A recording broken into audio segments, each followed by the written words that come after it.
Hey Danny, how you doing, man? Oh, Christ.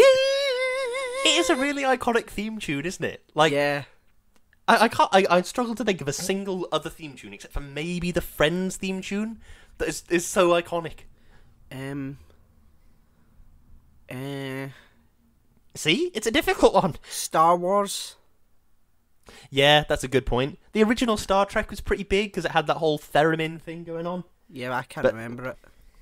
Ooh, ooh, ooh. Oh no, I can't remember. No, it that's past the first two Doctor Who. letters. Okay. Yeah. Anyway, what are we here to talk about today, Cocker? We're here to talk about Doctor Who, if you couldn't guess. Season 1, Episode 3, also known as The Unquiet Dead. Ooh, they're shouty, these dead people. Yeah. It was written by Mark Gatiss. It was directed by Eurus Lynn. What a great name. And it's starring Christopher Eccleston, Billy Piper, Simon Callow, and Eve Miles. Eve Miles? Is she miles better than the competition? Oh, yep. Wonder how many times she's heard that. I know. She's got a civil suit going because she punched someone in the face for making that joke. It was me. Yeah. Right, have you got an opening statement then, Cocker? I do. A charming historical character study of a literary legend. Oh, and there's ghosts. There are aliens! Of course. I mean, yeah. I was super invested from start to finish. This is true sci-fi, a good concept explored in a fanciful world with great characters. Doesn't have to be the far-flung Star Trek future for it to be sci-fi, I don't think. I liked this. It's good. Yeah. I think that's the difference between sci-fi and this is not all my opening statement, I'm now just rambling. But, like, I think that's the difference between sci-fi and fantasy. Is sci-fi... It offers deep explanations for things. I was going to say deep, but like you read the original Jurassic Park book, and he goes into like extreme detail about genetic sequencing a frog and mixing that DNA with this blood found in a mosquito and all these different things. I think that's the difference between sci-fi and fantasy. I agree. Okay, creepy room questions. Would you like to kick us off? I would.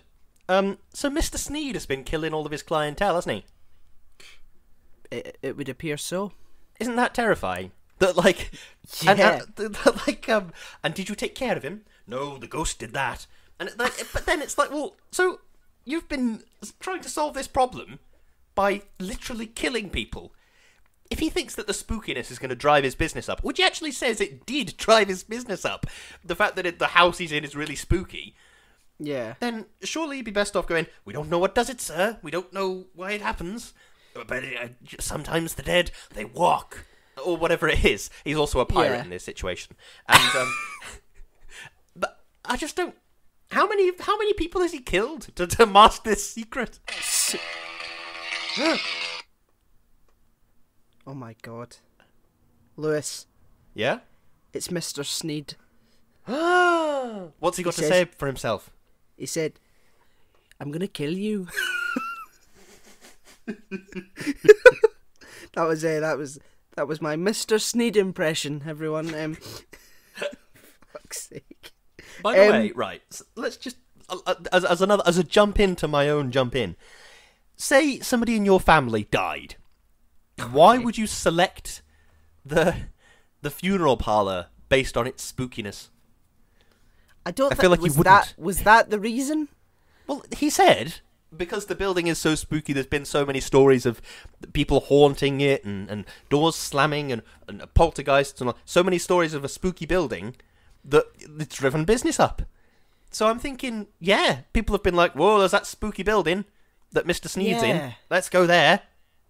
That doesn't really make sense, because like, but then again, maybe it's like the only funeral parlour for a wee while, and like, I don't know how people back then viewed death. Maybe they thought, oh, that's interesting. We don't really know. I mean, I think that might be a wee plot hole by Mr. Gatiss there, but right, okay, this is not about Doctor Who at all. I learned this from a podcast called Pessimist's Archive, and it's a really good podcast. Right. But it's about undergroundness. Basically, when they started building things, like in Victorian times and stuff, when they started building like underground tunnels and the tube and all that sort of stuff, loads of people hated it because they actually thought hell is somewhere beneath us, because where do you go when you die? In the ground. Therefore, hell has got to be somewhere down there. Yeah. So I just don't want to dig a hole and go underground. So I think that's what people were thinking about the afterlife is, I just want to try and avoid going underground. I want to try and avoid that if I can. So just put us in the funeral parlour then. Or launch me into the sun. That might be the other one. Can we rig up some kind of enormous catapult to launch me into the sun? I've got to say, look, the Welsh accent is one of the most friendly accents in the world. So Mr. Sneed being a cold, calculating murderer, and then him saying like his stuff in a Welsh accent, it's very jarring, I think. Yeah, I wonder how many Welsh serial killers there have been. I have no idea. I don't know. I don't know a lot about Wales or serial killers. No. I was going to say Myra Hindley, but that was the Yorkshire Moors, wasn't it? Maybe. Like I say, I know very little about serial killers. Have you got any CRQs then, Cocker? I do. Yeah. Nice Time War exposition there. Yes. Don't handle it too heavy-handedly. Just little bits of little whiffs of Time War here and there. I like it. Yeah. Speaking of Time War, it's one of those things where like there are a lot of phrases in pop culture which are dumb as hell, right? But just because because they're such a part of pop culture now that you don't even consider them. Like, consider, independent of the franchise, the phrase Star Wars.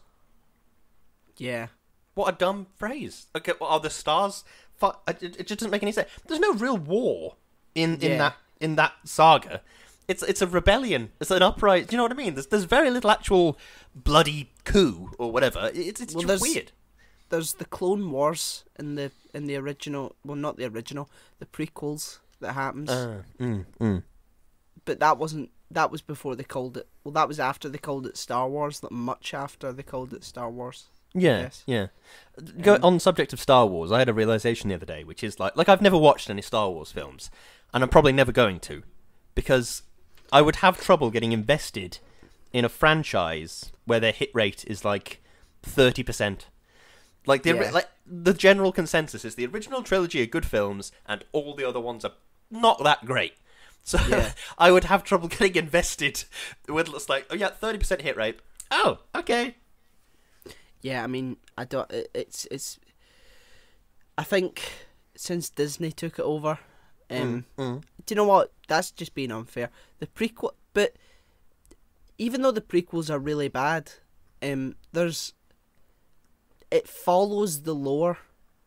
Like the established sort of history that's been set up is followed consistently, whereas the new trilogy that's come out, it's as if someone who vaguely knows the plot of Star Wars has just come along and started writing shit. Do you know what I mean? Yeah. There's like no. It's like, the Empire, after the Empire's defeated, it's like the terrifying First Order has arrived. It's like, okay, how? and in the film they have a massive Death Star that's bigger than any Death Star that they had before. So this fledgling order that has just appeared has a planet-sized Death Star, and no one knew about it. No one knew. It's as if they're just throwing darts at a board filled with like sci-fi buzzwords. Do you know what I mean? Right, we've chopped up all of the old Star Wars scripts and we've taped all the words to the walls. Now put this blindfold on and throw a dart wildly, and we'll just see what we get. It's a rehash of New Hope, really. The first one. I mean, like, honestly, the story beats are so similar. It's actually shocking. I could go through it, but we don't have time. So we'll do a Star Wars special one day where I'll sit down and torture myself with that franchise, having never watched any of it. Start at Phantom Menace, finish at whatever the most recent one was, and then just sort of work my way through. There's an order that you should watch them in. Oh, is there? Yeah, there's a good order that you should watch them in so that you get the full experience. I can't remember what it is. Isn't it called the machete order or the grenade order or something like that? Yeah, something like that. Something like that. It's mentioned in the Big Bang Theory. Oh God, the Big Bang Theory. Fucking hell. Right, I think right. Doctor Who. We're barely talking about Doctor Who today, but I think sitcoms have the potential to cover every facet of humanity in a good sitcom. Yeah, I think if it's done well, you can have like grief and death, and you can have anger and passion and happiness. And a really good example is Friday Night Dinner. There are deaths in that franchise that are handled tastefully and are handled with grief and sadness. There are like that wedding where Mr. Morris tries to marry Grandma. And it's just a ridiculous situation. And like the first episode, shit on it, and like it just becomes this ridiculous humour. But all facets of life are sort of lightly touched on in Friday Night Dinner, I think. Yeah, like, it's not so far moved from reality that you couldn't see that happening down your street or something. Exactly, yeah. But like then you take a look at Big Bang Theory, and I think it started off in a bad place, where instead of making jokes about science, they made jokes because science, if that makes sense. Like, yeah. I think I've told you this before. I don't know if it was on the podcast or not, so I'll say it again. But there's this joke from Futurama, where Fry is going into a cinema, and he sees the sign above the door that says, such and such, Aleph Null Plex. And Aleph Null is like a mathematical notation for infinite. So instead of saying, it's a quadplex, so it's got 4 screens, the joke is, it's got infinite screens in this building, and that's the joke. But in Big Bang Theory, they just mention a franchise, and that's the joke. There is no actual joke there. Or they mention like the vague principles of like thermodynamics or like string theory, and then it's like, they know things. I mean, I think the thing is, I think it did sort of find itself. A few seasons in, it found itself in this sort of semi-emotional comedy about Sheldon's sort of journey into being a human being. And like at the end of season 7, when he's like, I just can't deal with all of this change. I have to leave. I have to go back home for a bit. And that was like quite a heartfelt thing to watch. And the first episode of season 8, it's just overwritten. And you're like, oh, well, what was the fucking point of that then? So it's like, yeah. I'm at a police station, come and get me, bitch. Yes, exactly. Oh, God. But anyway, Doctor Who. Yeah. Bad Wolf reference number 2457. Bad Wolf, it had potential, but it just became such a meme. That's the thing I didn't like about it, is there was more meme than there was canon. Do you know what I mean? The repeated meme. Yeah, and it's almost like what's that Capaldi thing? The hybrid. It's like everything around him. Is that the hybrid? Is that the hybrid? Is that the hybrid? Yeah. Like everything around Who's Rose. The hybrid? Yeah. Who's the hybrid? I'm the hybrid. No, I'm not. Oh, yes, I am. But I'm not again. Yes, I am. Maybe this Dalek is the hybrid. Maybe Maisie Williams is the hybrid. Who knows? It's bizarre. Yeah. Bad Wolf is infinitely better than the hybrid. But yeah. I mean, we'll get to it, but what a fucking Deus Ex Machina that is. Jesus Christ. Talking about Deus Ex Machinas, I think we have to give an honourable mention to The Timeless Child. God. No, Lewis, I did this to get away from that shit. We're here now. We're back when Doctor Who was good. Let's just stick with it. Speaking of how Doctor Who was good, this was really good. It's I like my favourite episodes of, say, TNG are the spooky episodes. Like there's an episode where some kind of virus gets loose on the ship and the crew starts devolving. And so, Riker turns into, like, a proto-human and all this sort of stuff. And it's really scary. And Worf turns into this, like, acid-spitting 200-pound Goliath. And it's, like, terrifying. And I liked that this was pretty scary as well. Yeah. And that bloke was in the funeral parlour. When Rose was in the funeral parlour, and that bloke just sat up in his coffin and looked at her. And it was scary. Yeah. I mean, like, I shat myself when I watched it when I was younger. Yeah. When it was on the TV. I I remember the one that scared me. We haven't got to it yet, but I'm sure we will. But the one that scared me was when they're in that. Was it like an abbey or a manor house in Scotland? And there's the werewolf. Oh yeah, with Queen Victoria. Yes, that's the one. And when I was young, I was terrified of like the skinny little man in the cage. The werewolf, I didn't mind so much because I was like, I know that's like drawn or generated, but that bloke sitting in a cage was terrifying to me. I was terrified of him. I come from across the stars and I will feast on your flesh. Yes, that one. I know him, he's my uncle. No, Google it. We put him in a cage every Christmas because if we don't, he'll bludgeon us. He'll turn into an elf and start bludgeoning you. Like every historical episode, it contains the creation of the historical person that it's on about. Do you know what I mean? Yeah.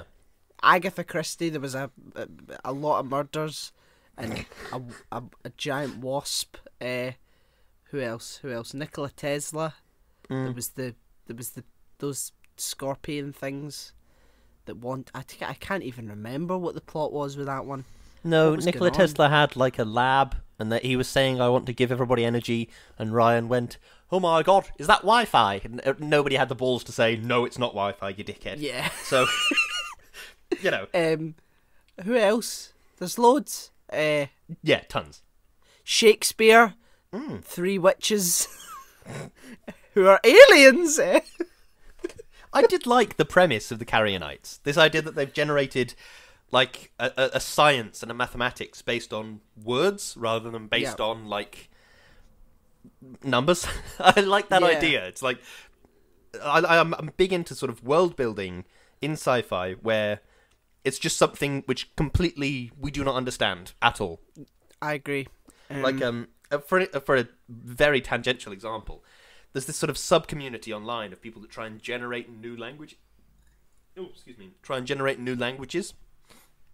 All right. So the example that I remember seeing online was they generated this fictional race of people who had 8 fingers on each hand. So they had a base 16 counting system, like hexadecimal almost. But are just like the different drawings they drew for hand movements to represent like a base 16 counting system. It was just really fascinating because it's just beyond sort of your comprehension.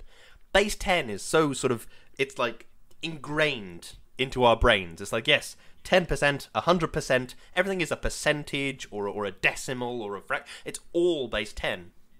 But then like, it's just, I don't know, I just really like that those niche little things that are just like wildly different to humans. Yeah. I mean, I like languages. I like languages too. I mean, I don't know what that has to do with what you said, but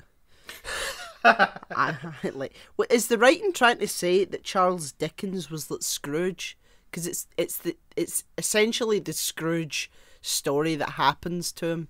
You know, he's seemingly miserable, and then he sees some ghosts, and then by the end of the episode, he's like, "You boy, what day is it? Christmas Day, sir." He does say that, doesn't he? Yeah, Christmas Day, sir. Merry Christmas, one and all. Go and buy a goose. You know, but yeah, that's a good point. He is a bit of a Scrooge character, but it's sort of, I think Scrooge was based on like an emotional intelligence, where I think Dickens. I can't speak for the real life Dickens, but in this episode, it was based on like a sort of a scientific intelligence. Yeah. Of like, okay, there are X amount of things around me, and I know them all. I just know everything, and then he realizes, no, there's so much more. Yeah. I mean, what a kick in the balls that is if you're in that day and age and you realise that a lot of the stuff that's been perpetuated is just bollocks, and then suddenly these ghost aliens show up and everything you thought you knew was wrong, and you'd have to reconsider everything. What a horrible predicament. That's true. Like, it'd be wild to like have first contact and just discover that every other race in the galaxy was completely different to humans.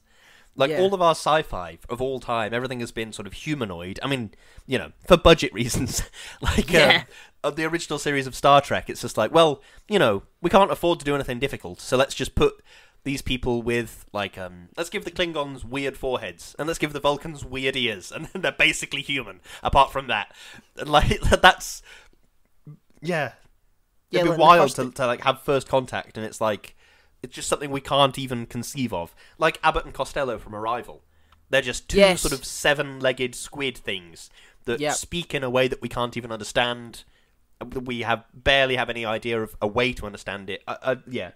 That seems to be more close to reality, I think. I don't understand why we would know them or understand what they were saying.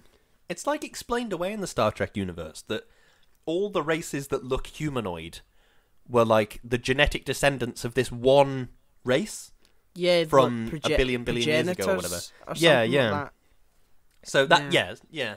It is kind of explained away in that, but then I suppose you look at Star Wars and they have, like, Jabba the Hutt is extremely different to Obi-Wan Kenobi or whatever. Like, they're very different species. But everyone knows each other, apparently. Like, in the Star Wars galaxy, like, everyone is like, Jabba the Hutt. Oh yeah, Jabba the Hutt. I know Jabba the Hutt. It's like the galaxy is like, because it's so advanced in space travel that everyone knows where everything is. And the thing that I like about Star Trek is the fact that there are whole like quadrants that are like unexplored, and like it's essentially, you know, humanity sort of on the branching brink, out, exploring. Yeah. I like that. I think that gives a nice sort of mysterious aspect to it, and it gives the writers a lot of leeway to do what they want. Oh god, yeah. Like, it is that whole to boldly go thing of like, we are just explorers. That's all we are. Yeah, that's a good way to look at it, because then it's more about the human condition rather than just big space battles. Yeah, completely. Which I admire in Star Trek is, especially. I mean, I think I'm gonna put all my cards on the table. I think TNG is the best of all Star Trek. Putting my cards on the table there. I like Voyager. This is an even more controversial opinion. I like the J.J. Abrams films, but I think TNG is the best iteration of Star Trek. I haven't watched Picard though, so you know that might have spoiled the entire thing. Who knows? Yeah. I've got to say, Picard is my favourite captain. Oh yeah, 100%. And then after him, it would probably be Janeway, and then Kirk. Energize. Wait, who are you doing there? Janeway. All right. Commander Tuvok. Oh God. It's not very flattering. It's not a very flattering impression. We've spent so little of this episode actually talking about Doctor Who. The idea that these episodes are shorter because then we can more easily talk about just Doctor Who and not talk about shite. But we've talked more about Star Trek than Doctor Who in this episode. Yeah, I mean, in fairness, it's an episode that's just there for filler, and it's a quaint episode, but a nice wee sort of change in perspective and a bit of exposition about the Time War and a death, obviously, because you can't have Doctor Who without there being death. But I mean, it doesn't really serve the overall story in any way. It's just a nice sort of episode to look back on. You know? One thing I did like about this was when what's her name, Gwyneth, was establishing the bridge with the Gelth. The Gelth said something like bridgehead establishing, which is very sort of Star Trek style jargon. Yeah, it's the kind of things like Geordie is like, oh, we've got to repolarize the deflector main polarization field or something, and it's like, well, that just means nothing. That just means nothing. That's just sci-fi nonsense. Yeah, and I like the idea that bridgehead establishing is like the Gelth have some kind of technology on the other side of the universe, and that's what they mean, is that this lady, Gwyneth, is interfacing with their computer banks or whatever to form this bridge that they can pass through. Yeah. It's like soft world building. I like that. That's good. So do I. What was I going to say? What came first? Was it Star Trek or Doctor Who? I think it was the egg. What came first? Star Wars or... What was the question? Star Wars or Doctor Who? No, Star Trek or Doctor Who. Oh God, I have no idea. Doctor Who was 1963, wasn't it? It was, yeah. First episode Original series. Because that was the 60s. 1966 was it. Yes! What? We beat you to it, American bitches. What? Well, we came up with the sci-fi thing first. Yeah, but I know that this episode of Doctor Who came out in 2005. I mean, no, I know, but I mean, I'm just it's just a win. I mean, it doesn't really make any difference because the shows are completely and utterly polar opposites. Well, are they? Because it's it's a set of explorers that go to new places and discover aliens, and there's probably a moral lesson in them. Yeah, it's like that phrase you used a long time ago. What's it? A sci-fi sitcom or something. It's like we face all these adventures with a non-rotating cast of the same characters. When you see the crew of the Enterprise interacting with something, your thoughts aren't, oh, what's this thing? It's sort of, oh, well, how will Kirk and Spock interact with this thing? Because oh, Spock is the logical one, Kirk is the rash one, etc., etc., etc. But like in Doctor Who, it's sort of the same thing. How will the Doctor react to this? Will he see this as a huge intergalactic injustice, or will it? What's the deal, sort of thing? Yeah, I think that Classic Who sort of got it right with the way that they were doing it, because it wasn't a big sort of series arc kind of thing with Bad Wolf and the Timeless Child or whatever. It was the story that's on this week. That's what we're focusing on, and that is what we're dedicating all our effort to, not sort of setting up stuff for later on. Which I think is a better way to do it. I think it's like especially with these British series that have a sort of a shorter episode run than a typical American series. Like they're like 22 episodes in America. Exactly, yeah. Like Big Bang Theory and Friends are like a great example. It's like 10, 12 series of 20, 30 episode series. It's ridiculous. But then even like TNG, there's literally 26 episode series. But then Doctor Who, you're lucky if you get 13, 14 episodes in a series, maybe? Yeah, 13 in like a Christmas special. Which is, I mean... But that has its drawbacks, because I like sort of... If they're done right, I like series arcs. Like I liked the one in series 3 with Harold Saxon. Yeah, that was really good. There was mentions of Saxon, and you were like, who the fuck's Saxon? And then it all sort of comes full circle. What else? Rose coming back, and the sort of universe breaking down. Yes, that was good. Even on the midnight episode, it might have even been every episode that series. There was like a screen behind the Doctor, inexplicably, where Rose was going, Doctor, Doctor, or something. Yeah, that's never explained how she can do that. Well, the walls of the universe, it's the fabric of space and time, Danny. It's breaking down. Yeah, because that means that you can send a Wi-Fi signal to... Midnight is one of the best episodes I've ever seen. Definitely. Without a doubt. And it's such a small budget with just really good writing and really good actors. Well, it's kind of just like a play in a funny way, isn't it? It is. You could do a play of it and it would be brilliant. We should do that. We should do that when lockdown's lifted. We should do a play of Midnight. Yeah. It's like, I was going to say it's like The Room, but it's not like The Room. But like, the idea of things like that, I like the idea of things that are like low budget because we don't need a big budget. We don't need to have this ridiculously high special effects budget or whatever. Because the entire drama of Midnight is like some props man or whatever just knocking on the outside of the car. That's the drama. And it's just really good. You're right. And the woman who plays Sky in it, what a job she had to learn everyone else's lines and then sort of say them at the same time. That must have been really fucking difficult. Oh god, yeah. I'd be interested to know how long that episode took to film. Like, did they just spend a week locked in that box? Yeah, I think there's a behind the scenes on it. I'm sure there is. That was in the time of like Doctor Who Confidential, wasn't it? Where they'd released like a secondary series alongside that sort of followed that week's behind the scenes stuff. That's right, but they don't do that anymore, which is a shame. But Jesus Christ, we've digressed to the ends of the earth with this one. One thing I do want to say before we wrap up, I really liked the performance of the man playing Dickens. I'm afraid I have no idea what his name is. I really should have looked it up. Simon Callow. Simon Callow. I really liked his performance in this episode. He reminds me of Ian McKellen a little bit. Yes, I know what you mean. I've met Ian McKellen.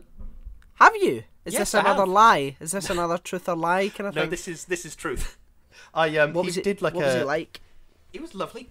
He did like this show where he's like going around the country in these old theatres that he was likes. He explained why. It's something about like the architecture and the sort of the artistry of these buildings. And he talked about how theatre has been like so important to him, and he talked about Lord of the Rings and X-Men and all this sort of stuff. And at the end of the performance, he said, "I've got this donation bucket because I think he said that all of the proceeds that were not ticket sales were going to go to the upkeep of whatever theatre it was in." Yeah. So like a brochure, not brochure. What's the word when you go into a theatre show and they give you like a little booklet? It's program. Right yes, program. Program. That's like, it. Like so, yeah. The sales of program will go to the upkeep of this building. Like it was the Opera House in Buxton, which is 40 minutes away from me, something like that.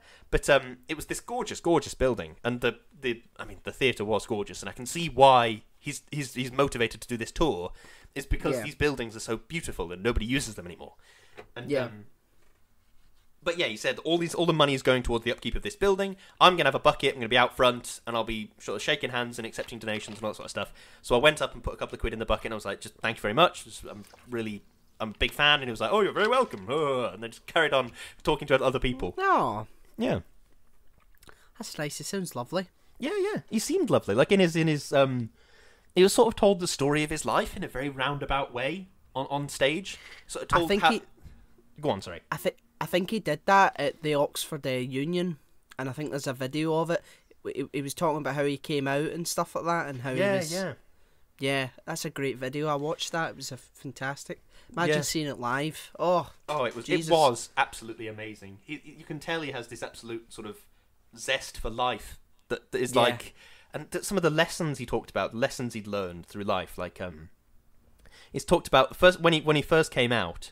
He'd already been working in the theatre, and he first came out, and the man who was like I don't know what the word is for it, the head of this theatre.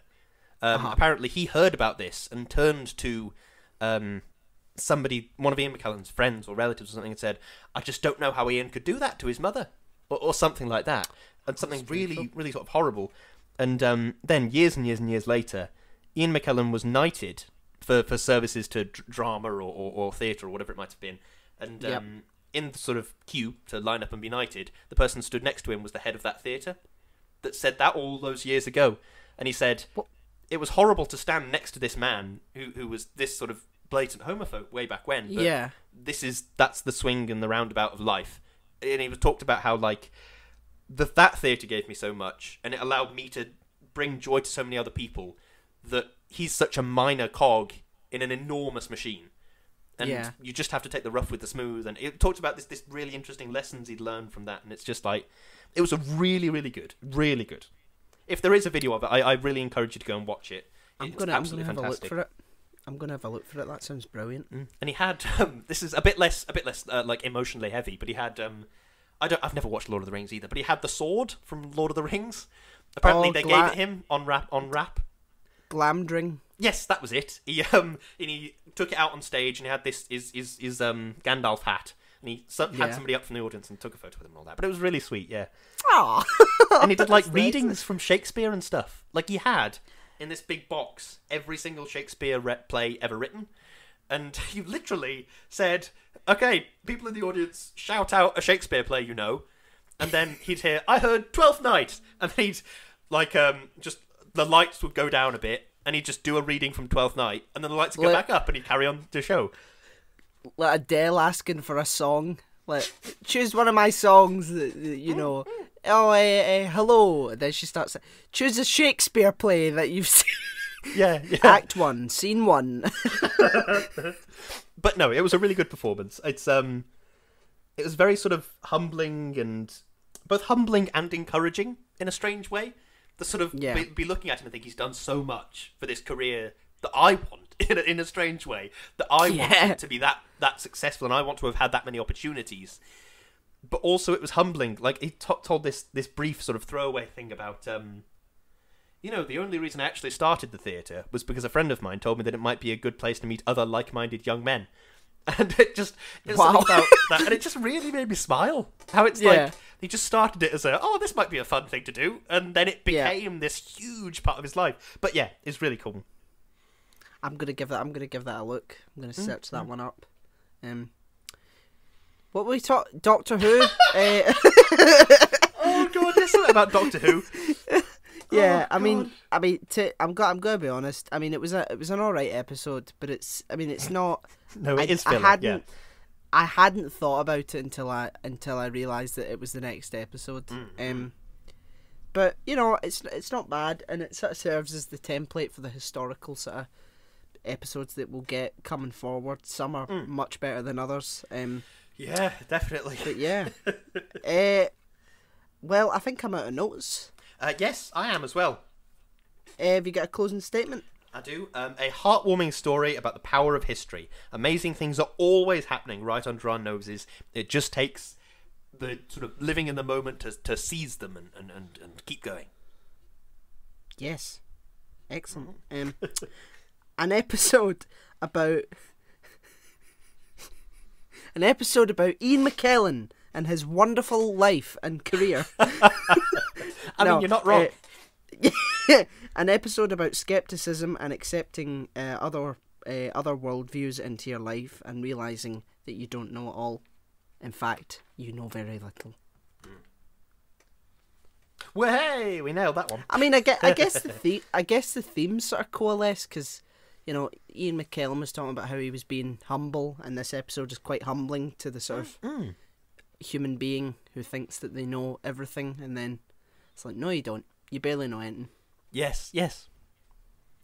I'm sure you can squeeze that square peg into the round hole somehow. Jesus Christ. Anyway, right, have we got some shilling to do then? Yep, as always. As always. As always. I'm on Instagram, I'll hire him. I'm on Facebook at Daniel K Actor. I'm on Twitter at Kerzo2000. What are you on, Lewis? I am on Instagram at Lewis_Brindley. I am on Twitter at LewisBrindley4, and I have a Facebook page called Lewis Brindley. Yes. We are partnered with a wonderful company called Strudels Ltd, and I'm editing this week. So if everything goes well, you should be hearing that wonderful advert. No! Hey Dan, do you ever drink things? No, actually, I don't. Right, well that's messed the ad up then, hasn't it?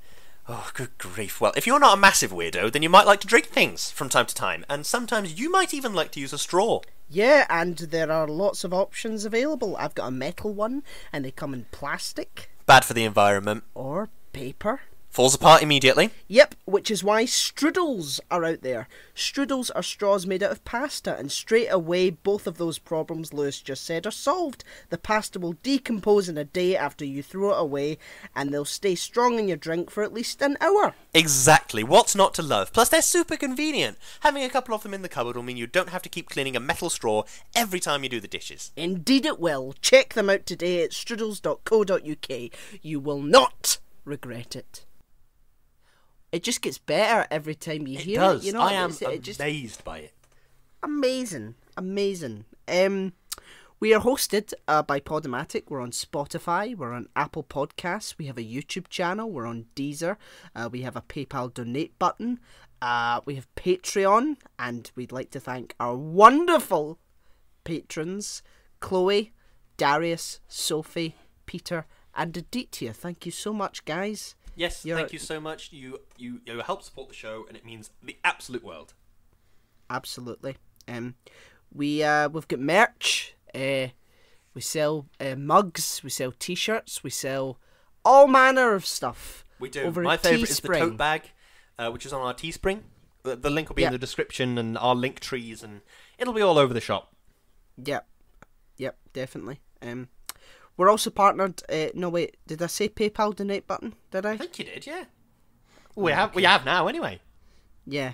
We have a PayPal donate button.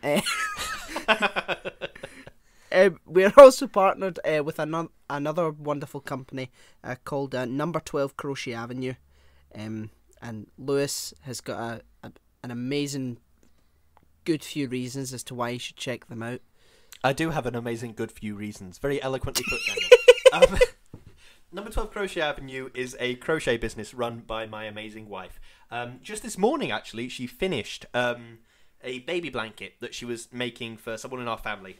They didn't buy it from her. They've had a baby, and so they're getting a blanket. It's a non-optional blanket.